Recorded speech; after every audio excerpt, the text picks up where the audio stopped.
Hello hi. ഇത്രയും episode കണ്ടിട്ട് പോലും ഒരു ബിഗ് ബോസ് എന്താണ് ഷോ എന്നറിയാൻ വയ്യാത്ത കുറേ എണ്ണമാണല്ലോ ദൈവമേ അങ്ങോട്ട് പോയിരിക്കുന്നത്. ഈ ബിഗ് ബോസ് സീസൺ 6 വരെ കണ്ടിട്ടെങ്കിലും ഒരു കുറച്ചെങ്കിലും എപ്പിസോഡ് കണ്ടെങ്കിൽ ഈ ഗെയിം എന്താണെന്ന് മനസ്സിലായിരുന്നു. ഒന്നാമത്തെ കാര്യം, ഇപ്പോൾ ഈ അനീഷ് എന്ന് പറയുന്ന കോമണറെ ഒരു രാജാവാക്കി കഴിഞ്ഞ രണ്ടാമത്തെ ദിവസം തന്നെ അയാൾ ഗെയിം കയ്യിലെടുത്തു. അപ്പോൾ ഈ ഒരു ബിഗ് ബോസ് സീസൺ ഇത്രയും ഉണ്ടായിട്ടും ഈ ബിഗ് ബോസിന്റെ ഷോ എന്താണ്, ഇതിലെ ഗെയിം എന്താണെന്ന് മനസ്സിലാക്കാതെയാണല്ലോ ഈ കുറേ എണ്ണം പോയിരിക്കുന്നത്. ഒന്നോ രണ്ടോ പിള്ളേർ ഒഴിച്ചു കഴിഞ്ഞാൽ, ആൾക്കാർ കണ്ടസ്റ്റന്റ് ഒഴിച്ചു കഴിഞ്ഞാൽ ബാക്കി എല്ലാവരും ഒരാളെ തന്നെ ടാർഗറ്റ് ചെയ്യുന്നത്. അപ്പോൾ എൻ്റെ വീഡിയോ എല്ലാവർക്കും ഇഷ്ടപ്പെടുകയാണെങ്കിൽ ലൈക്ക് ചെയ്യൂ, സബ്സ്ക്രൈബ് ചെയ്യൂ. അപ്പോൾ ഇന്നത്തെ വിശേഷങ്ങൾ രാവിലെ തൊട്ട് അവിടെ അടിയായിരുന്നു. ഞാനാണെങ്കിൽ ഓൺലൈൻ കോടതിയിൽ കയറിപ്പോയി കേട്ടോ. അപ്പോൾ അത് കാരണം ഞാനെല്ലാം ഊരിക്കളഞ്ഞ്, യൂണിഫോം ഊരിക്കളഞ്ഞിട്ട് ഓടി പിടിച്ച് വരാനായിട്ട് ലേറ്റ് ആയിപ്പോയി. അപ്പോൾ ഇന്നിപ്പം രാവിലെ ഇന്നലെ തൊട്ട് തന്നെ എപ്പോഴും നമ്മൾ ആദ്യത്തെ ദിവസം മുതൽ തന്നെ അനീഷ്, കോമണർ അനീഷ്, അദ്ദേഹത്തെ അയാളുടെ ഗെയിം എടുത്തു. അയാൾ മൈൻഡ് ഗെയിമറാണ്. അപ്പോൾ അയാൾ ഓരോരുത്തർ ട്രിഗർ ചെയ്യുവാണ്. അയാൾ ഒരു കാര്യം പറയുക, അതിങ്ങനെ സ്റ്റേറ്റ്മെൻറ്റ് ഒരു 4-5 പ്രാവശ്യം പറഞ്ഞിട്ട് അയാൾ പിന്നെ മിണ്ടാതെ നടക്കുവാണ്. പഴയ റോബിൻ്റെ, ഞാൻ ആദ്യം കണ്ടപ്പോൾ തന്നെ പറഞ്ഞു ഇത് ഡോക്ടർ റോബിൻ്റെ അതേ സ്ട്രാറ്റജിയാണ് അയാൾ എടുക്കുന്നതെന്ന്. അപ്പോൾ അത് മനസ്സിലാക്കാതെ എല്ലാവരും കൂടി കൂട്ടം കൂടി എന്നിട്ട് അയാളെ ആക്രമിക്കണം, അല്ലെ അയാളെ കുറിച്ച് പറയണം, അയാളോട് ഭയങ്കരമായിട്ട് ദേഷ്യപ്പെടുവാണ്. ഈ ദേഷ്യപ്പെടുന്നത് എന്തിനാണെന്ന് നമുക്ക് മനസ്സിലാവുന്നില്ല. കാരണം എന്ന് പറഞ്ഞാൽ ഇത് ഗെയിമല്ലേ, അയാളെ മാത്രം ടാർഗറ്റ്. അയാൾ യഥാർത്ഥത്തിൽ പറഞ്ഞാൽ ഒറ്റപ്പെടൽ സ്ട്രാറ്റജി ആദ്യം എടുത്തത്. ഞാൻ ആദ്യം തന്നെ വീഡിയോ ഇട്ടിട്ടുണ്ടായിരുന്നു. അയാൾ ഒറ്റപ്പെടൽ സ്ട്രാറ്റജിയാണ് എടുത്തേക്കുന്നത്. ആ സ്ട്രാറ്റജി പൊളിച്ച് കൈ കൊടുക്കാൻ അയാളെ മൈൻഡ് ചെയ്യാതിരുന്നാൽ മതിയായിരുന്നു. പക്ഷേ ഇവരെന്ത് ചെയ്യുന്നു, ഇവരെല്ലാവരും കൂടി അയാളെ അങ്ങ് ഭയങ്കരമായിട്ട് അയാളോട് അയാളുടെ തോളെ കയറുന്നു. ഈ അഭിയൊക്കെ എന്തൊരു ദേഷ്യം. നമ്മൾ ശരത്തിനെയും ഷാനവാസിനെയൊക്കെ കുറച്ചൊന്ന് നമുക്കൊരു നന്നായിട്ട് ഗെയിം കളിക്കും, മൈൻഡ് ഗെയിം കളിക്കും, എന്താണ് ഗെയിമെന്ന് അവർക്ക് മനസ്സിലായിട്ടുണ്ട് എന്നൊക്കെ വിചാരിച്ച. പക്ഷേ ഒരു പുല്ലും മനസ്സിലായിട്ടില്ല. ഈ ശരത്തൊക്കെ എത്ര പെട്ടെന്നാണ് ട്രിഗർ ആവുന്നത്, എത്ര പെട്ടെന്നാണ് ദേഷ്യപ്പെടുന്നത്. അതുപോലെ തന്നെ ഷാനവാസം ചുമ്മാതെ വെറുതെ ഒരു കാര്യമില്ലാതെ പോയേക്കുന്നു. രാവിലെ ഒരു കാര്യമില്ലാതെ രാവിലെ 4:30 ഞാൻ എഴുന്നേറ്റപ്പോൾ ഒരാൾ ഇങ്ങനെ ഇരിക്കുന്നു. ഞാൻ ആദ്യം ഭയന്നു പോയി. TV ഇത് ഓൺ ചെയ്തപ്പോഴത്തേക്ക് പിന്നെ ലൈവ് ഇരുന്നതായിരുന്നു. പക്ഷെ ഞാൻ ജസ്റ്റ് റൂം അടച്ചിരിക്കുമായിരുന്നു.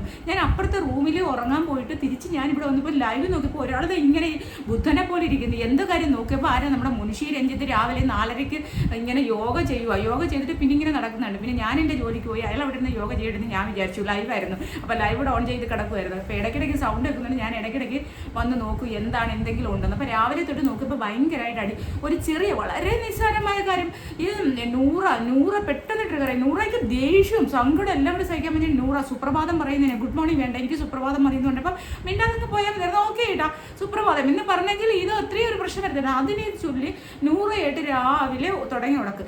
അങ്ങനെ ഓരോരുത്തർ ട്രിഗറായി അബിയൊക്കെയാണ് ഒരു കാര്യമില്ലാതൊക്കെ ചൂടാവുകയാണ്. ഈ ചൂടാവുമ്പോൾ ആരാണ് നെഗറ്റീവ് ആവുന്നത്, ചൂടാവുന്ന അവരോട് ചൂടാവുന്നില്ല. അവരുടെ ഗെയിം എന്താണെന്ന് ആദ്യം മനസ്സിലാക്കണം. അപ്പോൾ അയാളുടെ ഗെയിം അതാണെന്ന് ഇവർക്ക് മനസ്സിലായില്ല.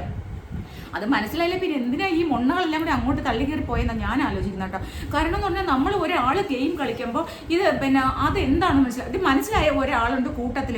എനിക്ക് ആ കൊച്ചിൻ്റെ സൗണ്ട് കേൾക്കുമ്പോൾ നമ്മുടെ നൂറയെ ഓർമ്മ വരുന്നത് കേട്ടോ. പഴയ നൂറയുടെ കണക്ക് ചെലിലാന്നും പറഞ്ഞില്ല, നമുക്ക് ചെവി പൊട്ടിപ്പോകുന്ന കണക്ക് സംസാരിക്കും റെന ഫാത്തിമ. കറക്റ്റ് നൂറയുടെ സൗണ്ടാണ്.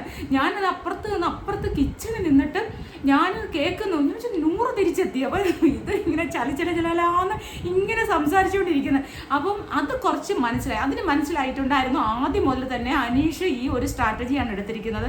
അപ്പോൾ അനീഷിനെ അങ്ങനെ വിട്ടാൽ പറ്റില്ല എന്നുള്ളത് മനസ്സിലാക്കിയിട്ടാണ് പുള്ളിക്കാരി ചെന്ന്, കൊച്ചാണെങ്കിലും അവൾക്ക് കാര്യം ഇപ്പോഴത്തെ ജനറേഷന് കുറച്ചും കൂടി കാര്യങ്ങൾ മനസ്സിലാവും. ഉള്ളത് പറയാമല്ലോ, നമുക്ക് പറയാതിരിക്കാൻ പറ്റില്ല. ഇപ്പോഴത്തെ ജനറേഷൻ കുറച്ചും കൂടി ഫോർവേഡ് ആണെന്ന് പറയുന്നത് അതുകൊണ്ടാണ്.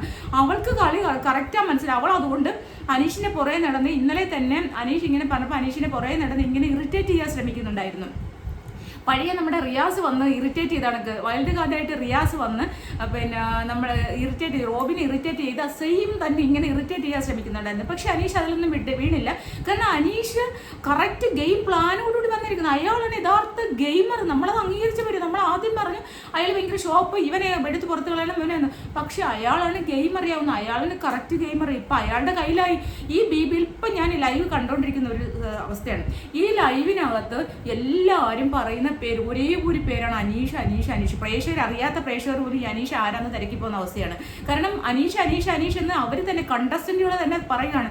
എന്നിട്ട് ഇവർ കൂട്ടം കൂടിയിരുന്ന് ശരത്ത്, മുനിഷി, രഞ്ജിത്ത് എല്ലാവരും കൂടി അവർ കൂട്ടം കൂടിയിരുന്നു അനീഷിനെ കുറിച്ചിട്ട് പറയുവാണ്. അപ്പോൾ ഒരാൾ തന്നെ ഇങ്ങനെ നോണ ഇതിൽ പരദൂഷണം പറയത്തില്ല പെണ്ണുങ്ങൾ, അതുപോലെ തന്നെ പുരുഷന്മാർ പരദൂഷണം പറയും. ഞാൻ പെണ്ണുങ്ങൾ എന്ന് പറഞ്ഞാൽ ഞാൻ എൻ്റെ കാറ്റഗറി ഞാൻ ആദ്യം പറഞ്ഞതേ ഉള്ളൂ കേട്ടോ. അപ്പോൾ ആ ഒരു ഇതാണെങ്കിൽ എല്ലാവരും കൂടി കൂട്ടം ചേർന്ന് ഒരാളെ കുറിച്ച് പറയുകയാണ്. ഇത് മനസ്സിലാക്കിക്കൂടെ പുറത്ത് ഓഡിയൻസ് കേട്ടോണ്ടിരിക്കും, നമ്മൾ പ്രേക്ഷകർ കേൾക്കുവാണ്, കാണുവാണ്. അപ്പോൾ ഒരാളെ തന്നെ ടാർഗറ്റ് ചെയ്യുകയാണ് എല്ലാവരും കൂടി. അപ്പോൾ അവർക്ക് മാറി ഇരുന്ന് കളിച്ചൂടെ? ഇപ്പം നമുക്ക് ഇവിടെ ഇരുന്ന് ചുമ്മാ ഇരുന്ന് വായിട്ട് അലച്ച് ചോദിക്കാം. ഇവിടെ അവിടെ അങ്ങോട്ട് പോയ പൊട്ടന്മാരെ വെറും മന്ദബുദ്ധി മണ്ടന്മാർക്ക് ഇത് മനസ്സിലാവാതെയാണ് ഇവരങ്ങോട്ട് കളിക്കാൻ പോയത്. എന്നാൽ പിന്നെ മനസ്സിലാവാതെ ഞങ്ങളെയൊക്കെ പിടിച്ച് കൊണ്ടുപോകാൻ എന്തേ? അപ്പോൾ അതൊന്നും ചെയ്യാതെ ഈ പൊട്ടന്മാരെല്ലാം കൂടെ അങ്ങോട്ട് കൊണ്ട് ഒരു പുല്ലും അറിയത്തില്ല, പുല്ലും മനസ്സിലാവുന്നില്ല. എല്ലാം കൂടി കൂട്ടം കൂടി ഒരാളെ മാത്രം ടാർഗറ്റ് ചെയ്യുന്നു. ഇവരെന്തോ ഒരു കൂട്ടം കൂടി സമ്മേളനത്തിന് പോയതാണോ? അതുമല്ല ഇവരെല്ലാവരും കൂടി എന്തോ അവിടെ ഫ്രണ്ട്ഷിപ്പ് പുതുക്കാൻ പോയതാണോ? ഇവർ ഓരോരുത്തരും ഓരോ ഇൻഡിവിജ്വൽ ഗെയിമർ അല്ലേ? നൂറായും അതിലേ മാത്രമല്ലേ ഉള്ളൂ ഒരു ഗെയിം കളിക്കുന്നത്. അപ്പോൾ ഇത് കൂട്ടം കൂടി ഇരുന്ന് ഒരാളെ മാത്രം ടാർഗറ്റ് ചെയ്യുന്നത് എന്താണോ എന്തോ? ഇവരെന്ത് മനസ്സിലാക്കിയിട്ടാണ് ഈ കളിക്കുന്നത്? ഇവരെന്ത് ബിഗ് ബോസ് ഷോ എന്ന് പറഞ്ഞാൽ എന്താണെന്ന് മനസ്സിലാക്കാതെ ചുമ്മാ തള്ളി കയറി അങ്ങോട്ട് പോയി കുറേ പൈസയൊക്കെ കിട്ടുമല്ലോ എന്ന് വിചാരിച്ച് ഫെയിം കിട്ടുമല്ലോ. പക്ഷെ ഒരു ഗെയിം കളിക്കാൻ പോകുമ്പോൾ നമുക്ക് ഗെയിം എന്താണെന്ന് കൃത്യമായി മനസ്സിലാവണം. ആ മനസ്സിലാക്കിയ ഒരേ ഒരാളെന്ന് പറയുന്നത് അത് അനീഷ് തന്നെയാണ്. അനീഷിന് വ്യക്തമായിട്ട് കളി എന്താണെന്നറിയാം. അനീഷ് 5 വർഷം പിന്നെ ലീവ് എടുത്ത് ഗെയിം കണ്ട് കളിക്കാൻ വന്ന ഒരാളാണെന്ന് ആദ്യമേ പറഞ്ഞു. അതുപോലെ അയാൾ അതുപോലെ തന്നെയാണ്. അയാൾ വന്നപ്പോൾ തന്നെ ചൊറിയാൻ തുടങ്ങി.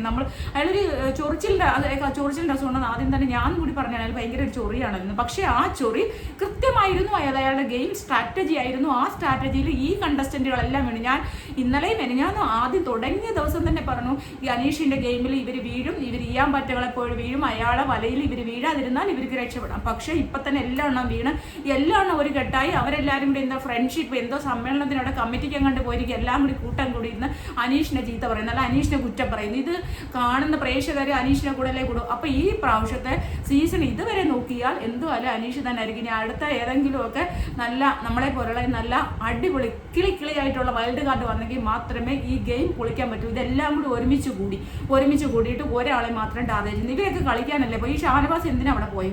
ഈ അപ്പാനെ എന്തിനാ ഇത്തിരി കൂടുതൽ ദേഷ്യപ്പെടുന്നത്? ഈ അപ്പാനിക്കൊന്നും ഇത്ര പൊട്ടത്തരമാവുന്നു, ഇതൊന്നും അറിയില്ല. നമ്മളൊക്കെ പരീക്ഷടുത്തുണ്ട്, ഷാനവാസ് ഉണ്ട് എന്നൊക്കെ പറഞ്ഞപ്പോൾ ഏതാണ്ട് വലിയ സംഭവം എന്ന് വെച്ചാൽ ഒരു പുല്ലും ഇല്ലെന്നുള്ളതാണ്. പിന്നെ ഈ അഭിയാണെങ്കിൽ തൊട്ടതിനും പിടിച്ചതിനും എല്ലാം ദേഷ്യം. ഇതൊന്ന് ദേഷ്യപ്പെടുവാണെങ്കിൽ പ്രേക്ഷകർക്ക് ഇഷ്ടപ്പെടുവോ? എനിക്ക് മനസ്സിലാവാൻ ചോദിക്കുവാണ്. ദേഷ്യപ്പെട്ടാൽ നമ്മുടെ നിലപാടുകൾ വ്യക്തമാക്കണം. നമുക്ക് എന്താണ് നമ്മുടെ നിലപാടുകൾ എന്താണ് അത് വ്യക്തമാക്കണം. അല്ലാണ്ട് ചുമ്മാതെ എല്ലാത്തിനും തൊട്ടതിനും പിടിച്ചതിനും എല്ലാം ദേഷ്യപ്പെട്ട് ഇവനെ എടുത്ത് പുറത്തു കളയാനല്ലേ നാട്ടിലായിരിക്കൂ അല്ലേ? അപ്പോൾ അങ്ങനെയല്ല.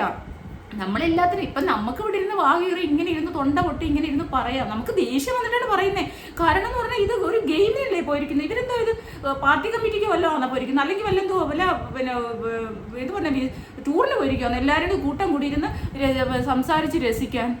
ഒരാളിനെ ടാർഗറ്റ് ചെയ്തുകൊണ്ട് ഒരാളിനെ എങ്ങനെ പുറത്താക്കും? ഇവരൊക്കെ പിന്നെ വേറെ ഏതാണ്ട് മാങ്ങ പറിക്കാൻ പോയതാണോ? അല്ല എനിക്ക് അറിയാൻ ചോദിക്കും. ഇവരെ മാങ്ങ പറിക്കാനൊന്നും പോലെ ഇവർ ഗെയിം കളിക്കാനല്ലേ പോയത്? ഇത്രയും മനസ്സിലാക്കാത്ത ഇത്രയും മന്ദബുദ്ധികളായ പൊട്ടന്മാരായ ആൾക്കാരാണല്ലോ 2-3 പേര് കളിക്കുന്നുണ്ട്. അതിൽ ഒന്ന് റെനയാണ്. റെനയ്ക്ക് കാര്യം അറിയാം. റെന കുറച്ചും കൂടി യങ് ആയതുകൊണ്ട് റെനയ്ക്ക് എങ്ങനെ ഗെയിം കളിക്കണമെന്നറിയില്ല. റെനയ്ക്ക് ഈ പിന്നെ അനീഷ് കാണിക്കുന്ന സ്ട്രാറ്റജി ആണെന്ന് മനസ്സിലാവുന്നുണ്ട്. അത് ഷാനവാസിനോടൊക്കെ പറയുന്നുണ്ട്. ചേട്ടാ അങ്ങനെയാണ്, അനീഷ് ചേട്ടൻ ഇങ്ങനെയാണ്, അനീഷ് ചേട്ടൻ അങ്ങനെയാണ്. പക്ഷെ റെനെ അത് പറയുന്ന ഷാനവാസിനോട് ഇതിന് പറഞ്ഞ ഷാനവാസ് എന്തോ റെനയുടെ മൂത്ത ചേട്ടനോ അല്ലെ അമ്മാവനോ ചെന്ന് ഷാനവാസിനോട് പറയും. അപ്പോൾ അത് മനസ്സിലാക്കി സ്വന്തമായിട്ട് കളിക്കണം അവള്. അങ്ങനെയാണ് ഓരോരുത്തരും ചെയ്യേണ്ടത്. അല്ലാണ്ട് എനിക്ക് മനസ്സിൽ തോന്നുന്ന കാര്യം ഞാൻ വേറെ ആളോട് പറഞ്ഞാൽ ഞാൻ അത് മനസ്സിലാക്കി അവനും മനസ്സിലാക്കത്തില്ലേ അത്? ഇത്രയും ബുദ്ധിയില്ലാത്ത പിള്ളേർ ആൾക്കാരായി പോയല്ലോ ഈ സീസൺ 7 സീസൺ 6 വരെ കണ്ടിട്ട് പോട്ടെ. 2 ഷോ കാണാൻ ഇവിടെ ഇരുന്ന് നമ്മളൊന്ന് സെലക്ട് ചെയ്യുമ്പോൾ നമ്മൾ ഒരു 25 എപ്പിസോഡെങ്കിലും ഒരു ഷോയുടെയെങ്കിലും കാണുമ്പോൾ നമുക്ക് മനസ്സിലാവത്തില്ല. ഒരു ബിഗ് ബോസിന്റെ ഷോ കണ്ടിട്ട് പോകാൻ എന്താണ്? അതൊന്നും ചെയ്യാതെ തള്ളിക്കേറി അങ്ങോട്ട് പോയിട്ട് കിടക്കുന്നത്. നമുക്ക് ദേഷ്യം വന്നിട്ട് വയ്യ. അതുകൊണ്ടാണ് സുഹൃത്തുക്കളെ പറഞ്ഞത്. അപ്പോൾ എല്ലാവരും സബ്സ്ക്രൈബ് ചെയ്യുക. നല്ല അടിപൊളി റിവ്യൂസ് ആയിട്ട് വരുന്നതായിരിക്കും.